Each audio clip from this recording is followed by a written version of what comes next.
The United States has a lot of cool weapons to use when they're striking the enemies, ranging from pistols, submachine guns, assault rifles, grenades, anti-tank weapons, and the list goes on. Out of these lethal arms, there is particularly one which is still, until now, dubbed as best machine gun on Earth. It's the M2 Browning, a heavy machine gun designed by American arm designer John Browning in the period leading to the end of World War I. So, what does the capability of M2 Browning entail? Today, we are going to learn about one of the best machine guns ever made, the American M2 Browning. To find more interesting insights, stay tuned and don't go anywhere.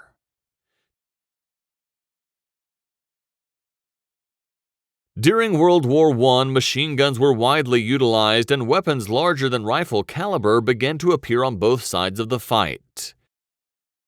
To destroy the armor that was being introduced to the battlefield, both on the ground and in the air, heavier bullets were required. Both the French and the British had large caliber machine guns like the Hotchkiss during World War I, while American machine guns only had rifle-sized calibers.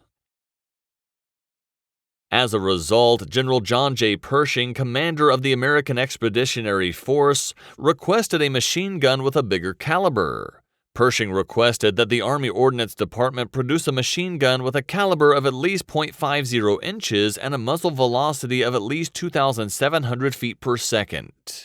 As a result, John Browning, an American armament genius, experimented with his existing M1970 30 caliber machine gun design to create a heavy machine gun that fired the 50 caliber bullet, producing more powerful rounds. By 1921, the Army had adopted an experimental water-cooled 50 caliber machine gun based on the Browning design, also called Ma Deuce. The Browning M2 is a belt-fed, air-cooled machine gun. The M2 uses the short recoil principle to fire from a closed bolt. The M2 uses the 50 cal BMG cartridge, which has a great range, is quite accurate, and has a lot of stopping power. Depending on the model, the M2 has different cyclic rates of fire. The cycle rate of the M2HB heavy barrel air-cooled ground gun is 450 to 575 rounds per minute, while the cycle rate of the early M2 water-cooled AA cannons was roughly 450 to 600 rounds per minute. There have been several events when the superiority of the M2 Browning has been proved. This is also the reason why the gun has casted a long shadow over the military history of U.S. For instance, M2 Browning was famous following its usage by Audie Murphy, one of America's soldiers, where the machine gun fired from the top of a burning tank destroyer and resisted 6 tanks and 250 German soldiers for approximately an hour in a battle in eastern France, which later rewarded Murphy with a Medal of Honor. Another case happened in 2003 when First Class Sergeant Paul Ray Smith fired his Browning at more than 100 enemy soldiers that had almost defeated his platoon.